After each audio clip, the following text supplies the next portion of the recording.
12 MIPA 1 akan mempresentasikan radiasi gelombang elektromagnetik. Saya Arif Satri Ramdhani. Saya Sindrila Amelia. Saya Filta Nur Fajar. Saya Trisa Dini Rahmawati. Saya Alvin Fika Fadila. Saya Syafrul Gunawan. Saya akan menjelaskan pengertian dan teori radiasi gelombang elektromagnetik. Yang pertama adalah pengertian. Gelombang elektromagnetik merupakan radiasi atau pancaran dari percepatan muatan listrik dalam medan listrik dan medan magnet. Selanjutnya adalah teori. Yang pertama menurut Biot-Savart. Beliau menyatakan bahwa muatan listrik yang bergerak akan menimbulkan medan magnet. Selanjutnya menurut James Clerk Maxwell.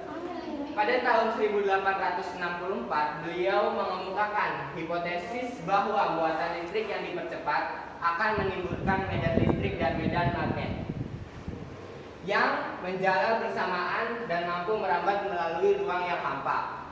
Selanjutnya, menurut Heinrich Hertz, pada tahun 1888, beliau juga membuktikan bahwa hipotesis awal Maxwell mengenai keberadaan gelombang elektromagnetik tersebut. Kemudian saya akan menjelaskan tentang sifat-sifat gelombang elektromagnetik.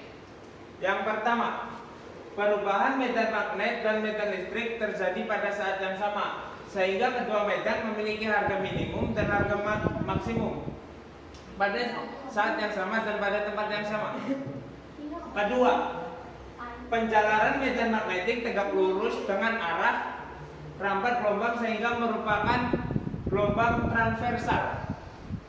Yang ketiga, mengalami peristiwa pemantulan, pembiasaan, intraferensi, difraksi, dan polarisasi.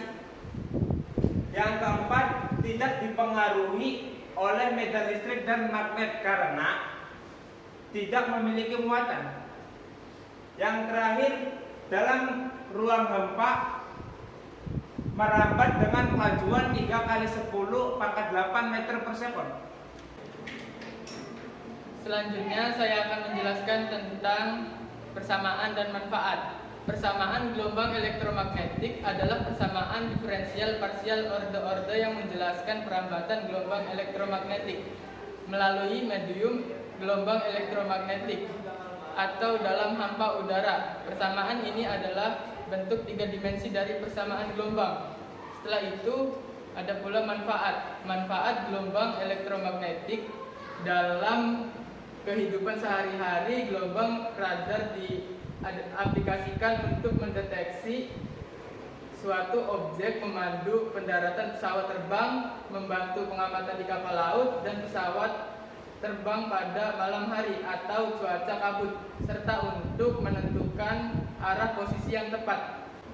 Kemudian yang kedua yaitu spektrum gelombang elektromagnetik dibagi menjadi beberapa. Yang pertama, gelombang radio. Yang pertama, radiofon. Radiofon adalah yang tidak menggunakan kabel. Yang kedua, telepon genggam. Telepon genggam memancarkan frekuensi dari 824,0,4 MHz. Yang ketiga, pesawat radio dan pesawat televisi. Gelombang radio sering dipakai untuk komunikasi jarak jauh karena gelombang radio mudah dipantulkan oleh lapisan ionosfer. Yang kedua yaitu gelombang mikro. Pertama, microwave oven. Pemanfaatan sifat gelombang mikro yang memberikan efek pemanasan pada benda yang dikenal radiasi. Yang kedua, radar. Radio detection and ranging.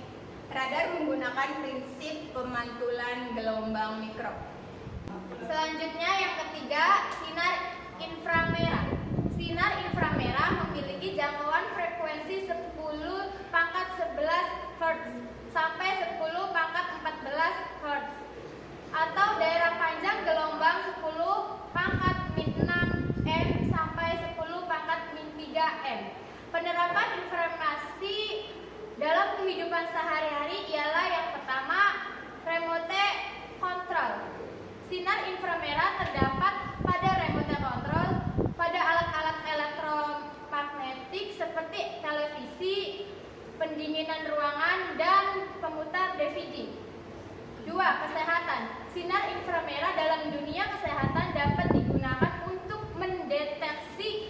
penyakit dalam tubuh dengan cara meradiasikan sinar inframerah ke dalam tubuh. Yang keempat, cahaya tampak. Sinar tampak atau cahaya mempunyai daerah frekuensi yang sempit, yaitu sekitar 10⁻15 Hz. Urutan spektrum warna dari frekuensi terkecil panjang gelombang terbesar yaitu merah, jingga, kuning, hijau, dan ungu.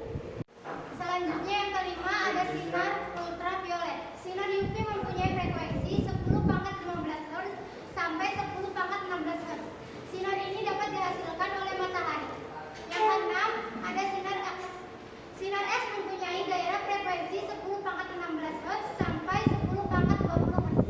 Sinar X dihasilkan dari partikel-partikel berenergi yang ditembakkan ke atom.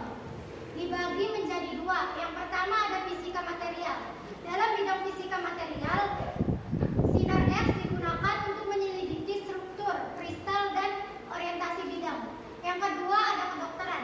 Dalam bidang kedokteran, sinar X digunakan untuk menceritakan organ dalam tubuh seperti kelainan, tulang, dan melihat kesehatan teraksi. Yang terakhir yaitu sinar gamma. Sinar gamma merupakan gelombang elektromagnetik yang memiliki daya tembus sangat kuat sehingga dapat menembus pelat besi tipis.